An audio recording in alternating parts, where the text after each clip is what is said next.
আজারবাইজানের বাকুতে COP29 জলবায়ু সম্মেলনের দ্বিতীয় ধাপ শুরু হয়েছে। এতে যোগ দিয়েছেন বাংলাদেশের জলবায়ু পরিবেশ বিষয়ক উপদেষ্টা সৈয়দা রিজওয়ানা হাসান। বিভিন্ন দেশের মন্ত্রী সচিব সহ উচ্চ পর্যায়ের কর্মকর্তারা কার্বন নিঃসরণ কমানো, অভিযোজন, অর্থ পাওয়ার দেন দরবার নিয়ে আলোচনা করবেন সম্মেলনে।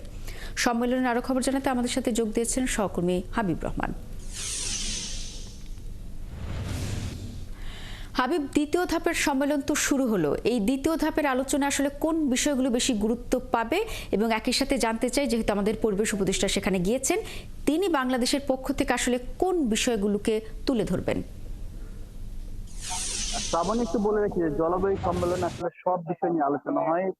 অভিযোজন, mitigation, loss and damage, carbon নিঃসরণ কমানো, কিভাবে ক্ষতিগ্রস্ত দেশগুলিকে টাকা দেওয়া হবে সেই বিষয়, ফুটপ্রিন্ট, জিরো কার্বন, এই নানা বিষয় নিয়ে আসলে আলোচনা হয়। এখানে নির্দিষ্ট একটি বিষয়ে আলোচনার কোনো সুযোগ নেই।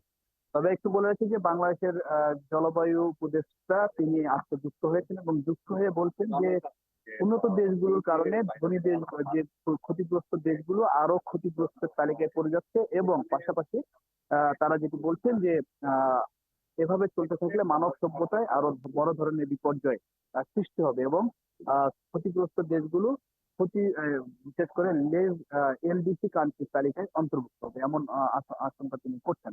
এবং তারা ডক্টর রিজওয়ানা হাসান তিনি যেটি বলেছেন আমাদেরকে যে উন্নত দেশগুলো যদি এই অর্থ না দেয় তাহলে আসলে টিকে থাকাটাই, গরিব দেশগুলোর ক্ষেত্রে টিকে থাকাটাই কঠিন হবে। আমরা একটু কথা বলতে চাই জলবায়ু বাংলাদেশের পক্ষে যারা আসলে অনেকেই অংশগ্রহণ করছে তাদেরকে একটু যুক্ত করতে চাই।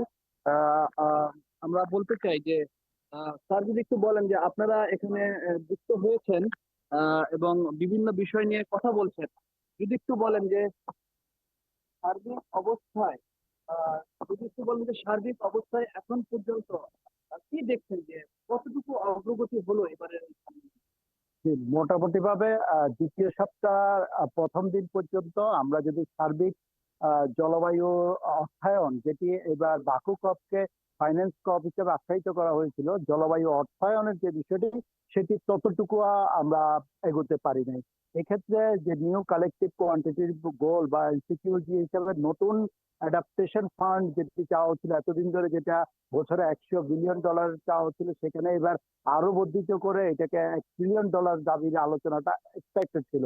কিন্তু আমরা লক্ষ্য করছি অগ্রগতি এত কম যে সেখানে 100 বিলিয়ন তো দূরের কথা, এটা নেমে এসে 300 মিলিয়নে প্রস্তাব করে চেষ্টা করে সেখানে মাত্র $61 মিলিয়ন জায়গাতে আমরা এসে থামেছি। এরকম অবস্থায় কি আসলে সারা পৃথিবীর মানুষ বা ক্ষতিগ্রস্ত দেশগুলো আরো দুর্যোগের মধ্যে পড়ে যাচ্ছে কিনা, বা সেখান থেকে উঠে আসার কোনো সুযোগ তৈরি হচ্ছে না হয়তো, বা কপ সম্মেলনে এরকমই আমরা দেখছি? আপনাদের কাছে কি মনে হয়? যে আমাদের কাছেও মেসেজটা একই রকমই, যে উন্নত রাষ্ট্রগুলো ঐতিহাসিকভাবে দূষণ করে এসেছে।